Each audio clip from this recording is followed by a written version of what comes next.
Hello again. Time to talk about redox chemistry as it pertains to sugar molecules. Alright, so we're going to start with the reduction of sugars.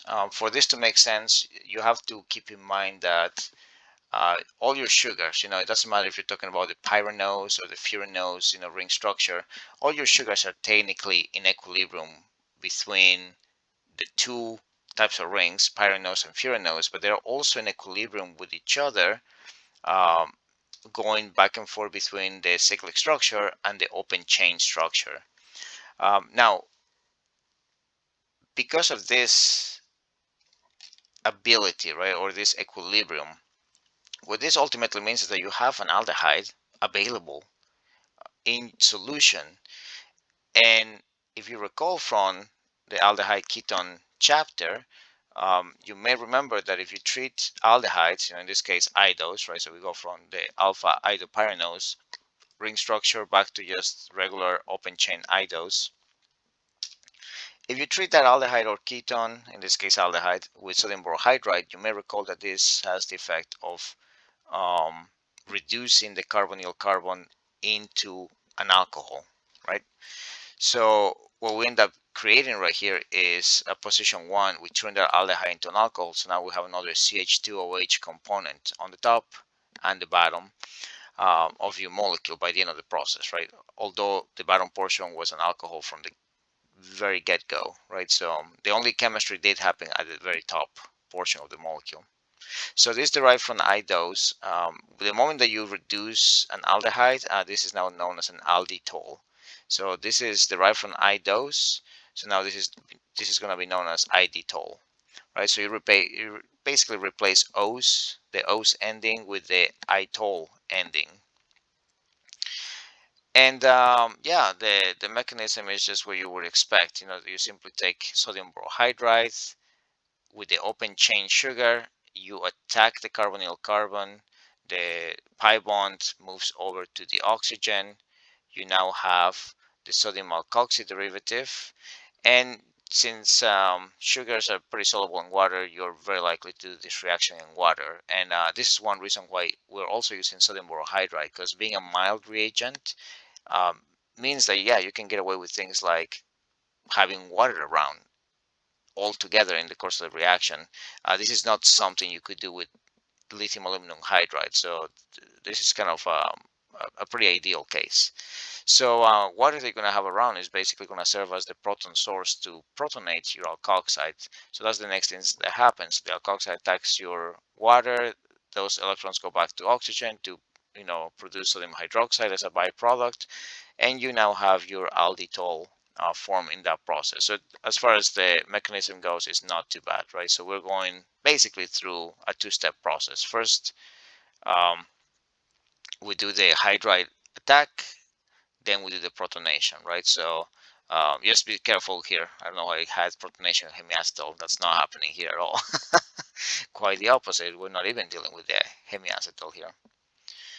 All right, so what I want to highlight to you though is that for all the 6 carbon sugars, specifically the aldo hexose sugars, the alditol is simply going to derive from the sugar name. So for instance, mannose is going to become mannitol, glucose is going to be glucitol, altrose is going to become altritol, allose will become allositol, talose will be talitol, galactose will be galactitol, idose will be iditol, and then gulose will be gulitol, right? And that's basically the names that you have for the reduced versions of those sugars. These are based on the reductions of the aldose sugar.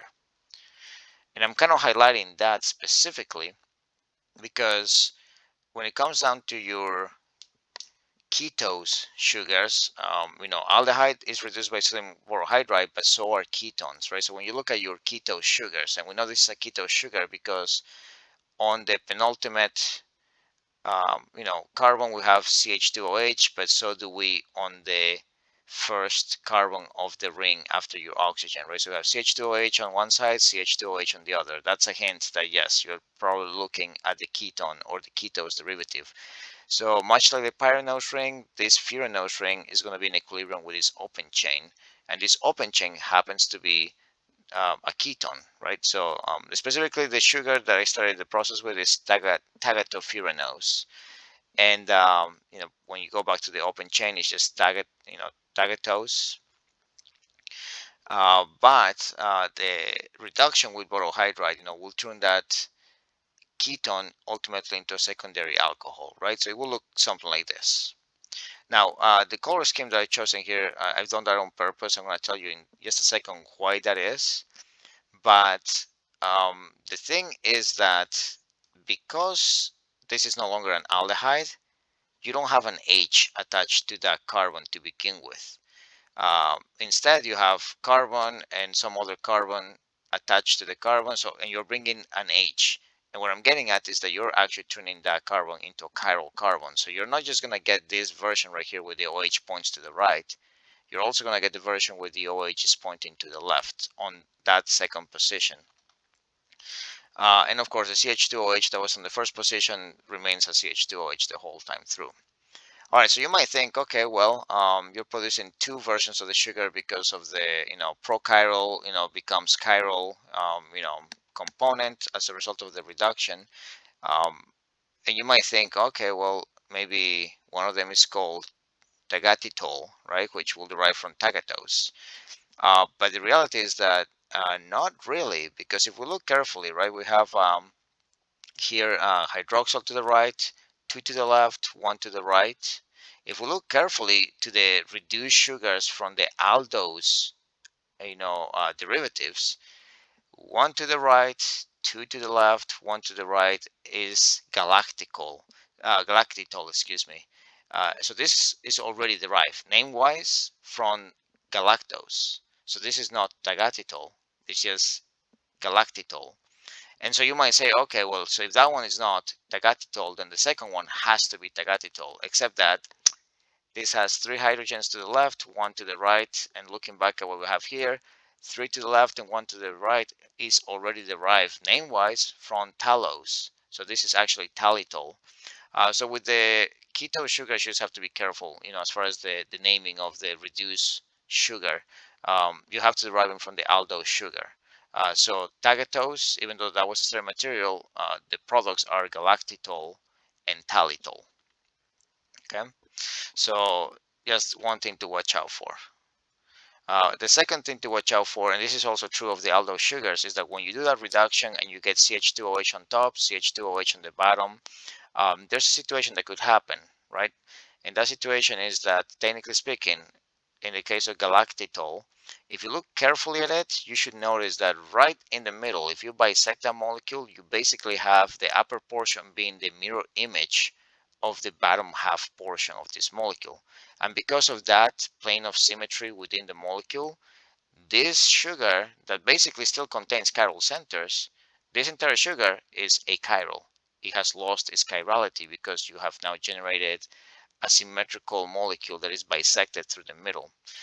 In the case of talitol, however, we do not have a center, a plane of symmetry in the molecule, so this molecule, it still remains chiral.